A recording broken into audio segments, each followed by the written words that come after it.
Welcome to the FX Money Show podcast. FX Money Show podcast. Where your host, Nick, uses his 30 years of experience to demolish the FX markets while exposing the how, why, and when of Forex in front of your eyes. So take the foggles off, subscribe, and share with your most trusted friends. Pet the cat. Yes, I said pet the kitty cat. Chew some gum and put the headphones on the bone dome. Time is money. And this is the FX Money Show.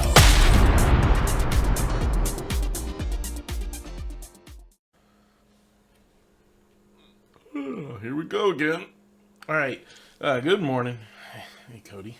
Svenja. Morning. Liam. Morning. Liam. How goes it? Good? Baskets of pips everywhere. Oh, pips. Wait. There's baskets of pips everywhere. Oh no. Says the resident musician. I can't play an instrument. I don't care. Oh. Look out, Eminem. Look at Eminem. That hurts. That hurts my musical brain so much. Wait. Here, let me help you a little bit then. Is that good? Give us a real answer. Come on. Stick That hurt my to musical trading. brain. It's pretty rough. You're a great trader, Nick. That's what I'll say. Yeah, just don't trade in the trading for the ukulele. Yeah. It's it's not your strong suit, but that's okay. You can't be good at everything like me and Liam and Svenja. My parents gave me money for singing and musical lessons. I didn't get anything from it. You invest it? No, I have a big stack of magazines though. Just kidding.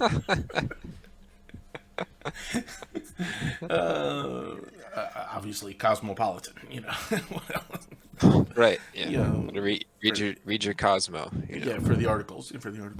Last night was interesting. I went on to, and I mentioned it to you guys. Somebody had asked me about smart money concepts and inner circle trader, and it was absurd. Yeah. I go to one of ICT's videos, and he's showing his what traders would call their real estate, and he's so proud of his 2 sets of 4 monitors and his tiny little notebook computer that he says he trades from.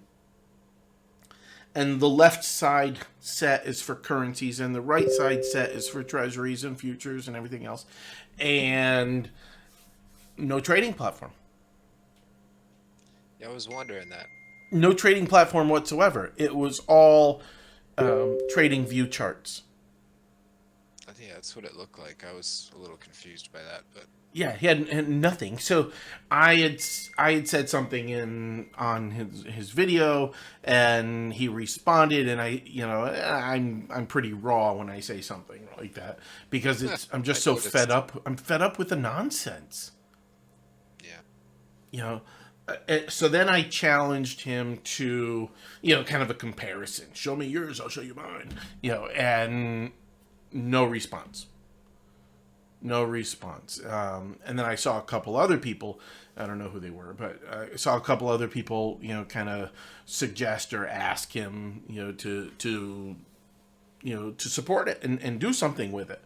The challenge anyway. Accept the challenge. How come, because I volunteered to turn my candles off. I don't need to see the charts to trade. And he's just too, excuse me, he's just too chicken shit to show himself. Oh my God, the absurdity! It's like a James Dean movie. You're like challenging him to a game of chicken.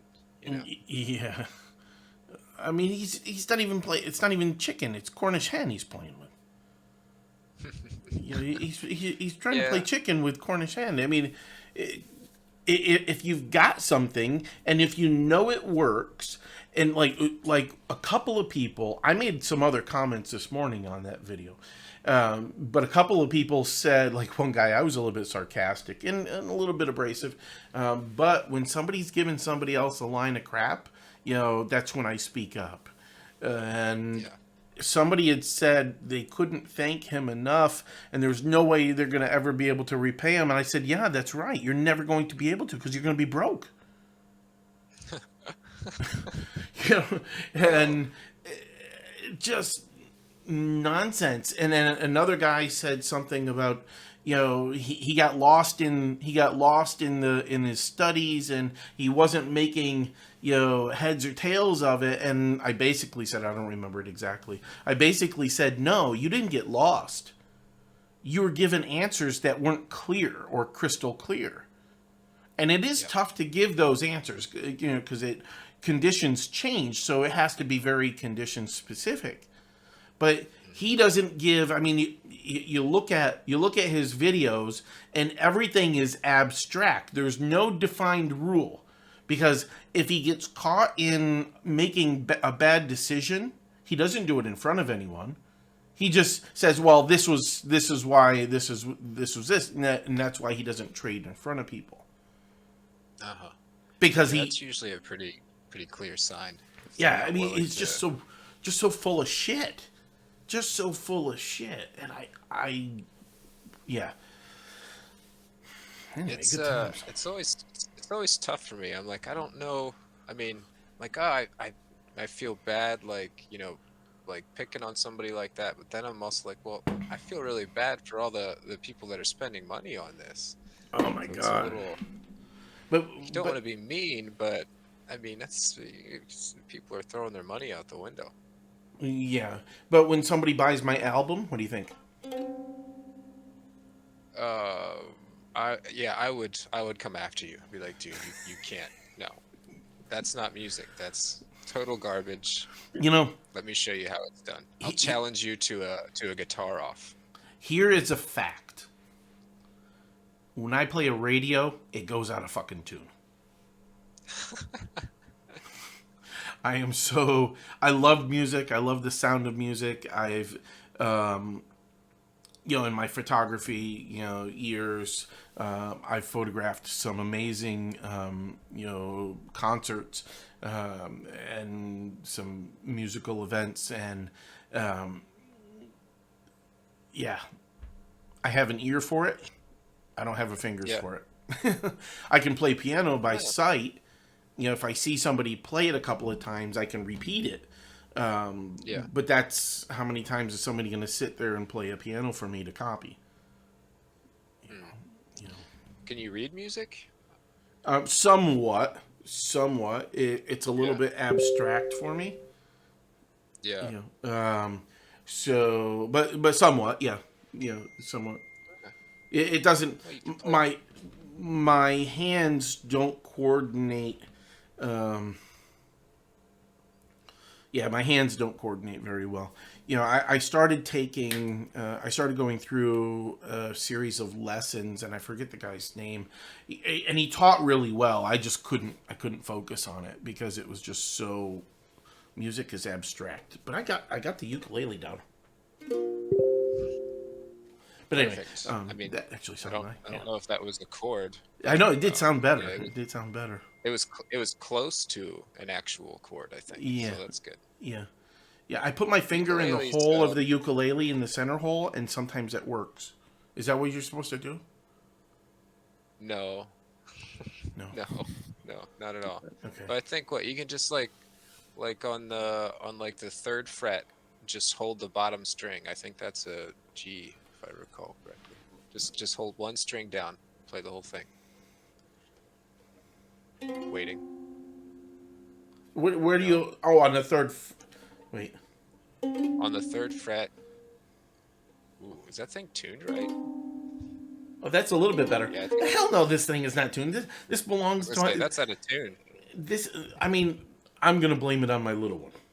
She doesn't keep this thing in tune. She's not being responsible. Yeah.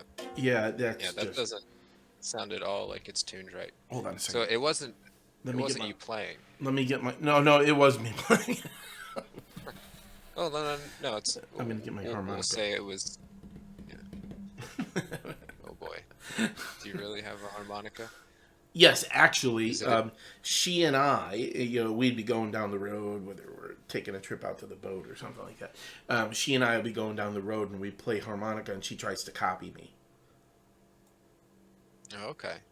And it's just a With an little bit of fun. attitude, with an attitude, you gotta tune that ukulele up for her. Yeah, There's an app for that. yeah. For Halloween though, it was just so sweet, and I can't tell you how many people cried when we went up to the door, and she would sing a song from a movie, and I forget the name of the movie. From Yeah, I forget the name of the movie, but she would sing a song, "Remember Me," Yeah, I don't know that one. and it's from a Disney movie from not too long ago, maybe a few years ago. Um, yeah, but she would sing this song, and it's kind of a sad song, but she would sing it to everyone, and they would, be forced, to listen to it at Candy Basket Point. Nice. But I'm telling you, there's a lot of people. I mean, some elderly folk, neighbors that started tearing up. Yeah, for obvious reasons. Just Yeah, it was something. Yeah. that's a great way to get the best candy in the house too. Yeah. Oh God, she got so much candy, and I gained weight. She got candy, I gained weight. Yeah. But anyway, so back to the bullshit of inner circle trader, smart Yeah. money concepts. It's all garbage. It's Yeah, all we Next, garbage. watched. I Yeah, go started ahead, listening Liam. to his. I think I got maybe 12 minutes in, and the circles that he was talking in, including statements like, "I haven't taught this. I don't teach this. You guys don't know this. So if this went wrong, that would be why." Or hold until the stop, because that's how you get the long runners. I think that was the Yeah, last. I was like, yeah, I can't do this. What in the yeah, world is this man talking about? Yeah, there are. And that's why the foreign exchange markets, get such a bad rap, right? Because 90% of traders listen to the volume of bull crap that's out there. well, that's It's because just bull crap. 99% of the stuff out there is the Is bull crap. same. It's all the same. They just use like different words, risk management and risk to reward ratios and but price action. Just pure everything is just price action, and Yeah. it's unfortunate. Yeah. Somebody posted a question the other day that said, "Smart money concepts or price action? Which one is best?" And obviously, my response is, "Well, they're both the same damn thing." So Yeah. What is it? Yeah. They both suck. How's that? yeah, they suck eggs. I would Liam and Svenja, my goodness, they have been like kicking some butt lately. Did you see Yeah, their posts recently? I'm not talking to them anymore. Right? You've taught them too well. Yeah, They are I killing it. post. I'm pretty proud of my whatever it was today. I pulled off 98, 99 trades, and I had a $30 drawdown and a nice gain for about 6% so far. And Good. Liam throws up some nonsense of 100% on 101 trades or 102 trades. And yeah, I just tucked my tail. Forget it. 100%. Now you can't do 100% win rates. Like that's how you know that somebody is full of crap, right? Yeah. I've heard I, that I so did many. it yesterday I'm being too. sarcastic. I'm being Right, Yeah, I right. know. sarcastic. I I did it know. yesterday too. Yeah. I hear that all the time. Like, you can't do 90% win rates. I'm like, really? Here. Yeah. There is a market. There is a market of participants. 95% of them that have ingrained in their minds abstract based analysis. Yep. And I am sorry to say, if you're listening to the podcast, I am sorry to say, if you've used those methods of analysis and your confidence is not at 70%, 80%, that's a telltale sign of something is not right. And your trading results are a direct revealing or result of your analysis. Your analysis must understand how the market moves and when the market moves, not following it.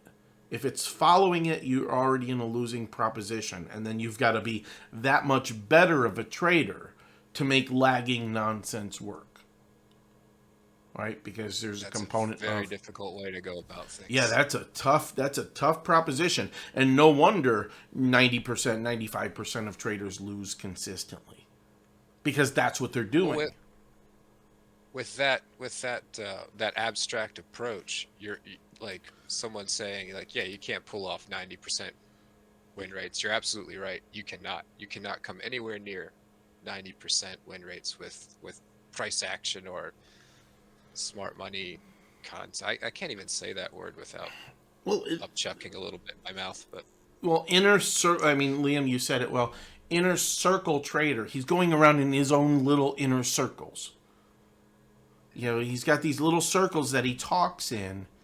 Yeah, he even said that, I mean, some of the stuff that he said about market makers, like, what the hell?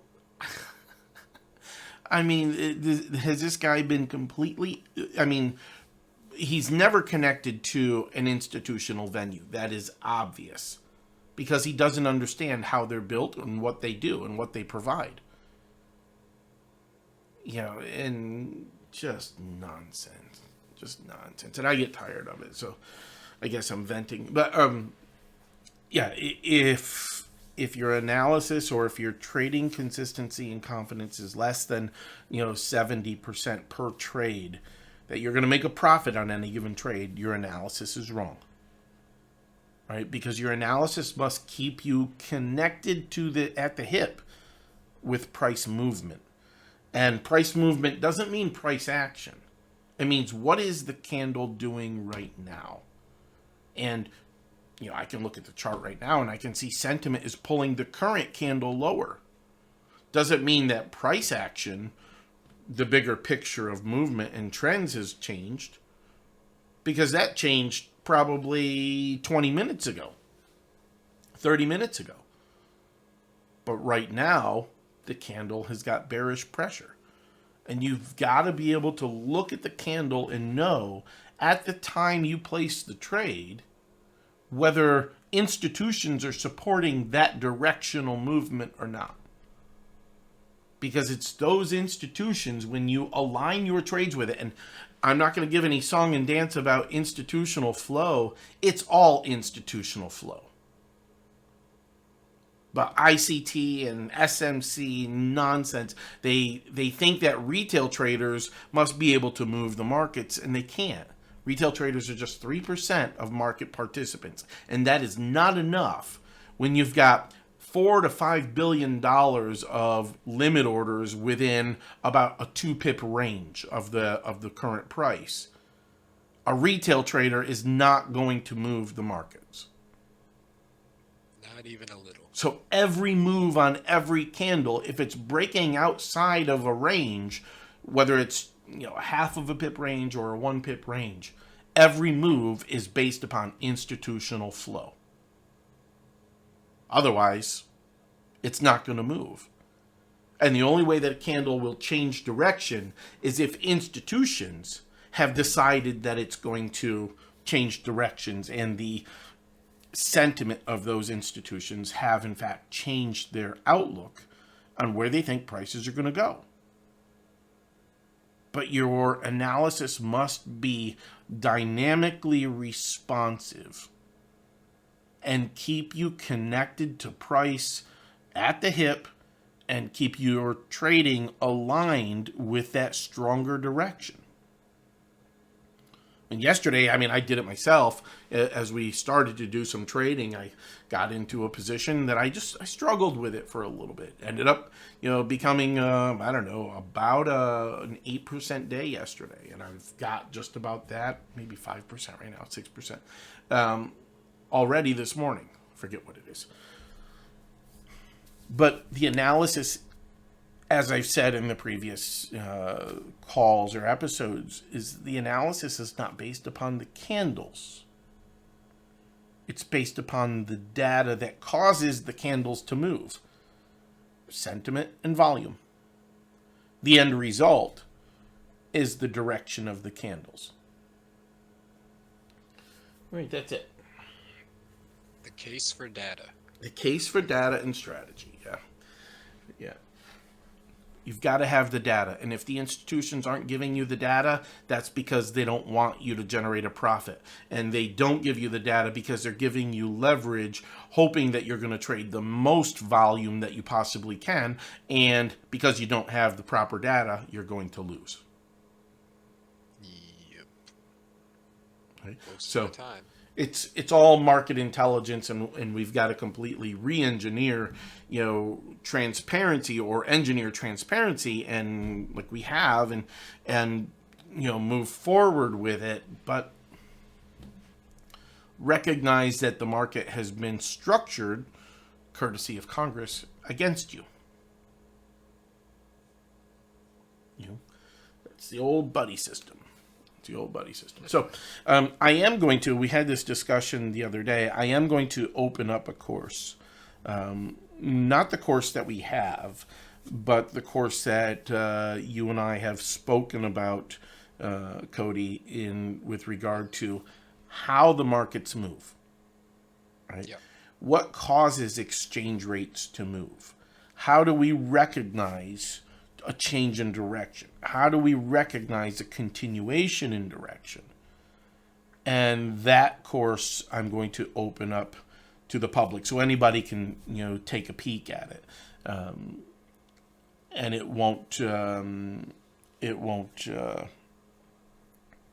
it'll be good insight, because anybody that's coming from smart money concepts because they're vague and nonsensical, or ICT because it's just full of Scheiße. Oh, my German is coming out. Scheiße. Yeah. Yeah. So Yeah. I'm going to write that course probably in the next couple of days. A lot of it I've already got done, in terms of other modules and stuff like that. So it'll be relatively straightforward. It'll be on the site, and anybody that registers can enjoy that course and see some transparency as they get ready to onboard and trade profitably. All right. I think that's it. We're going to go into a trading session. Go ahead. Say that again. What were you going to say? I said become a pirate. Arrgh. Become a pirate. We take the peeps and we throw them in the basket. I'm sorry, did I miss something? I'm in this cell right now. Pips. I figured that's why you were quiet. You and Svenja, you guys are probably hitting the short here. They're pipping. They're pipping. Yep. Yeah. I one thing though, really honestly, props for Nick. His knowledge every time is just like, wow, yeah, sure, I can put up a chart and I can beat his trade count for a morning, but I'm always gonna plug back in and find out more and more, and so that's what I'm just gonna, anyone out there listening, this guy right here knows his stuff. Who? I don't know. No, I think he was talking about. Pretty sure he was talking about me. Oh yeah, that's right. Yeah, Probably was. the musician. Oh yes. Hold on. Yeah, Hold on a sure second. Hold on. There you go. Oh man. That's my serenade. You want me to No. serenade? Please don't. Please stop. Please don't. All right, hold on a second. Cody, you're in South Central PA. Let me give you a number to a counselor. Yeah, thank you. You might need it for the rehab of listening to my musical untalents. I might. Anywhere close would be good. Yeah. This is tough. Yeah, it's tough. All right, we'll catch you in a bit. I'm going to jump into this session. All right. Cheers. See you in a few. All right. Bye-bye. You've just listened to an episode of the FX Money Show, where every day Nick discusses analysis that drives traders' confidence through the roof. Subscribe to the podcast, enjoy the show, and discover your inner trader. The service of the FX Money Show is to provide foundational educational content to trading listeners of foreign exchange and other financial markets. Anything expressed in the FX Money Show by its producers or guests is educational in nature and in no way constitutes advice. You must understand the risks associated with trading financial products and use only capital you can afford to risk.